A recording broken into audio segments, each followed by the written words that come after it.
three main pillars. One is the effect on priorities, and I'll elaborate on the three. One is the effect on priorities. The second is the effect on culture and mindset. And the third is on the meaning of value and value creation versus revenue and what have you.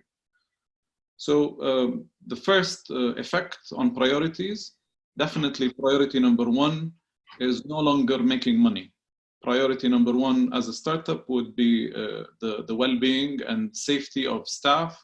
So you wouldn't jeopardize your members, your staff members. You wouldn't put them in any situation that would have any effect or impact on their safety. Some startups, we know cash flow issues will hit right away. So some startups are reacting.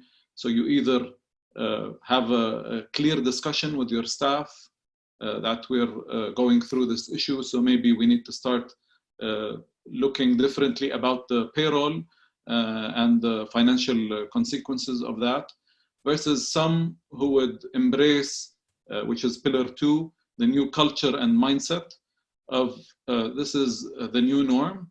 And what do we do if this becomes the de facto? What if, God forbid, this lockdown versus curfew versus whatever is going on across the globe extends to 3 months? What if it extends to 6 months? What if it extends to the next 12 months?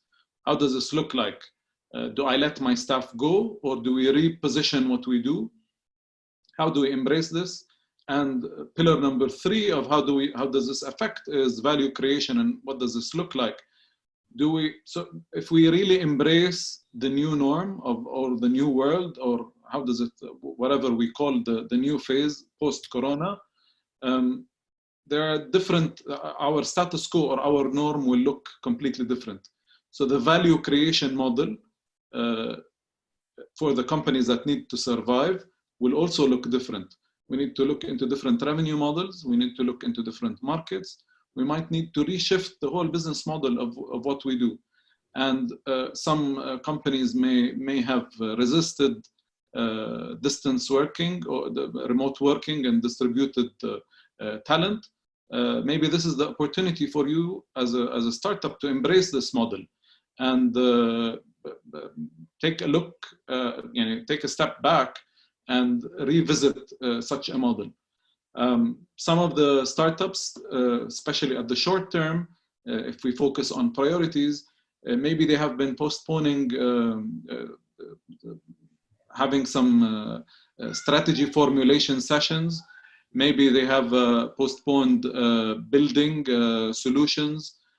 This is the time for actually sitting down and making this stuff happen. You know, day to day, you get swamped by market needs and what you need to go through and what you need to attend. Maybe this is a proper time for you to reflect at the short time on what is the new norm and what you need to do, and maybe build this product or feature that you have been fascinated by imagining for a while, and just sit down and do it. So you're saying some of them might pivot again, so they need to reinvent so they need to, as if their business has been disrupted again, and they have to rebuild with a new business model, with a new value proposition.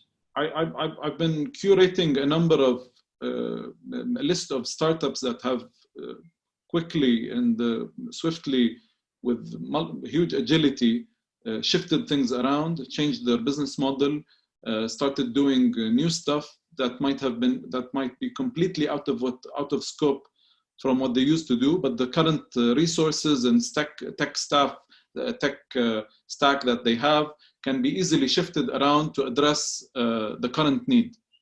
So it's not about, so just to conclude what you're saying as a priority of our safety of our staff, their well-being tops the list. And number two is we need to have a mindset change, and we need to work on our value proposition again. So these are the top three areas that you have. And I would like to add one thing is about personal. And I've realized, and for the ones who know me a lot, I speak a lot about ego. I think most of startups, they think that if they for something they've been embracing for some time and advocating for some time.